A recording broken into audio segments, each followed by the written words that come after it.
ગુજરાતમાં ભેળસેળિયા સામે food and drugs વિભાગની કાર્યવાહી વચ્ચે કેશોદમાં ચેકિંગને લઈને સવાલો ઉઠી રહ્યા છે। એનાલોગ પનીર, ડુપ્લિકેટ દૂધ, ભેળસેળવાળું ઘી તેમજ માવા મીઠાઈ સામે રાજ્યભરમાં તંત્ર એક્શન મોડમાં છે। મોટા શહેરોમાં હજારો કિલો શંકાસ્પદ ખાદ્ય પદાર્થો ઝડપાઈ રહ્યા છે, તો કેશોદમાં કેમ નથી દેખાતા દરોડા? સ્થાનિક વેપારી રાજુ મોકરિયાના આક્ષેપ મુજબ તહેવારો નજીક આવે ત્યારે ફૂડ એન્ડ ડ્રગ વિભાગની ટીમો ચેકિંગ કરતી જોવા પડે છે, પરંતુ ત્યારબાદ નિયમિત કામગીરી સામે સવાલો ઉભા થાય છે। કેશોદના બજારમાં વેચાતા દૂધ, પનીર, ઘી, માવો અને મીઠાઈ સહિતના ખાદ્ય પદાર્થો ખરેખર શુદ્ધ છે કે નહીં તેની નિયમિત તપાસ જરૂરી છે।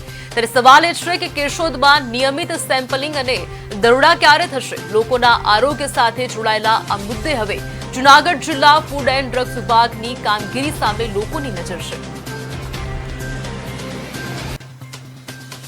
હાલમાં અત્યારે હિન્દુના તહેવારો આવી રહ્યા છે, શ્રાવણ માસ આવી રહ્યો છે, તેમાં જે અત્યારે નકલી દૂધ, એનાલોગ પનીર, નકલી ઘી, એની બનાવટનું અત્યારે ધોકાર વેપાર થઈ રહ્યો છે। તેમાં અત્યારે ફ્રૂટ વિભાગ જે જૂનાગઢ જિલ્લો, કેશોદ તાલુકો અને ઘણા વિસ્તારોમાં હાલમાં કેમ ધ્યાન દઈ રહી નથી?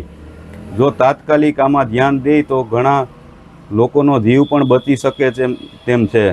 એટલે કૃપયા કરી અને તાત્કાલિક ધોરણે જે જૂનાગઢ જિલ્લાના અમુક ગામડાઓ, તાલુકાઓ છે, તેમાં તાત્કાલિક હિન્દુઓના તહેવારો આવી રહ્યા છે, તેને હિસાબે કાયદેસર કાર્યવાહી કરે। હાલમાં અત્યારે હિન્દુના તહેવારો આવી રહ્યા